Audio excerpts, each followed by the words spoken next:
वहीं कानपुर देहात से बड़ी खबर सामने आ रही है। गद्दा फैक्ट्री में भीषण आग लगी है। भीषण अग्निकांड में 6 लोगों की मौत हो गई है। जिंदा जले 3 शव मलबे से बरामद किए गए। तीनों की उपचार के दौरान अस्पताल में ही मौत हो गई। अग्निकांड के बाद जिला प्रशासन की बड़ी कार्रवाई। अग्निशमन अधिकारी ने दर्ज करवाई है एफआईआर। फैक्ट्री के 2 डायरेक्टर को पुलिस ने हिरासत में लिया है। जिला प्रशासन ने फैक्ट्री को सीज कर लिया।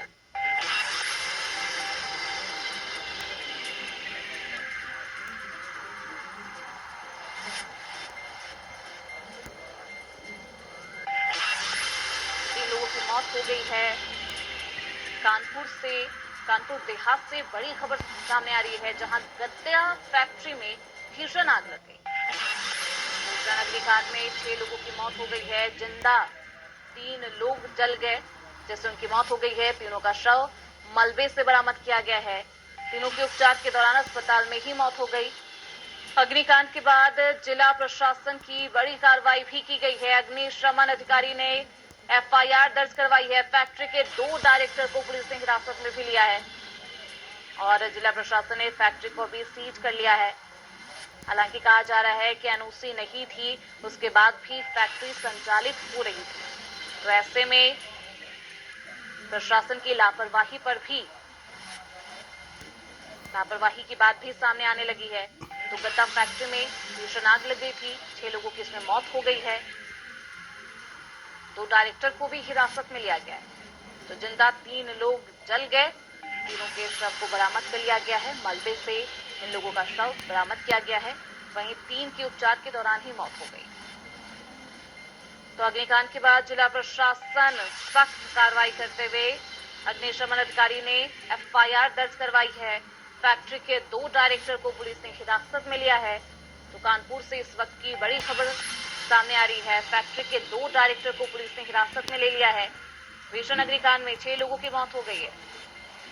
बताया जा रहा है कि बिना एनओसी के ही, यानी कि बिना सर्टिफिकेट के ये फैक्ट्री संचालित की जा रही थी। हालांकि अब प्रशासन की तरफ से कार्रवाई भी की गई है। दोनों डायरेक्टर को गिरफ्तार कर लिया गया है। इस अग्निकांड में 6 लोगों की मौत हो गई है। 3 लोगों का शव मलबे से बरामद किया गया। वहीं 3 लोगों की अस्पताल में इलाज के दौरान मौत हो गई। तो फैक्ट्री के 2 डायरेक्टर को पुलिस ने हिरासत में लिया है।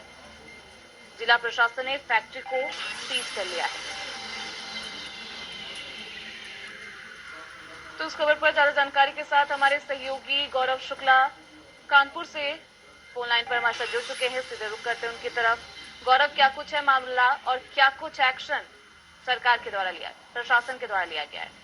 देखिए, आपको बता दो, पूरा मामला रनिया औद्योगिक क्षेत्र का है, जहां पर खानचंदपुर रोड पर बनी एक आरपी पॉलीपैक एक गद्दा बनाने वाली फैक्ट्री है, जो प्लास्टिक दाना गला करके प्लास्टिक शीट बनाती है, जिससे गद्दे बनाए जाते हैं। कल सुबह इस फैक्ट्री में संदिग्ध परिस्थितियों में आग लगती है और आग की घटना विकराल इस वजह से भी हो जाती है क्योंकि यहाँ पर जो है एलपीजी गैस के माध्यम से प्लास्टिक दाने को गलाया जाता था। वहाँ पर भारी मात्रा में एलपीजी सिलेंडर भी थे। जब संदिग्ध परिस्थितियों में आग लगती है तो सिलेंडर के ब्लास्ट होते हैं, क्योंकि आसपास के जो लोग थे उन्होंने पहले भी बताया था कि धमाके की आवाज आ रही थी और लगातार जो आग का गुबार था वो बढ़ता जा रहा था।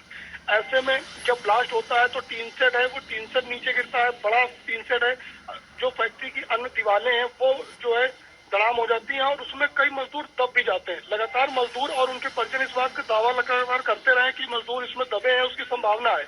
जो घायल थे उनको जिला अस्पताल में भर्ती कराया गया। 2 से 3 मरीज ऐसे भी थे जिनकी गंभीर स्थिति थी और उन्हें कानपुर भेजा गया। कानपुर से 2 मरीजों को लखनऊ भेजा गया। तो वो तीनों ही जो गंभीर मरीज थे उनकी उपचार के दौरान मौत हो गई और लगातार एसडीआरएफ, फायर टीम और जिले की पुलिस रेस्क्यू करती रही और रेस्क्यू के दरमियान जो आग का मलबा था टीन शेड को हटाया गया गैस कटर से, जेसीबी से, तमाम वो व्यवस्थाएं की गई।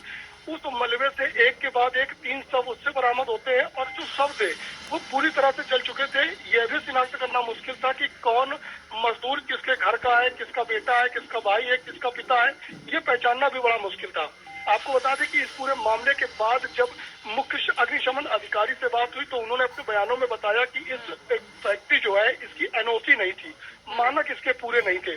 लेकिन ऐसे में सवाल ये खड़ा होता है कि ये बातें अब सामने आ रही हैं, जब उसके मानक पूरे नहीं थे तो फैक्ट्री को संचालित करने की परमिशन क्यों दी गई? अगर एनओसी नहीं थी तो उसे तत्काल सीज करना था।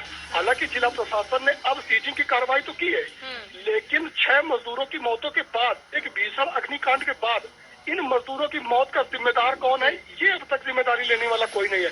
बिल्कुल, एनओसी पहले भी नहीं होगी और अब जब 6 लोगों की मौत हो जाती है, भीषण अग्निकांड होता है, उसके बाद सीज की जाती है, तो अपने आप में एक सवाल होता है कि प्रशासन उतनी देर से कर क्या रही थी। बहुत शुक्रिया गौरव आपका इन तमाम जानकारियों के लिए। आप निगाह बनाए रखिए।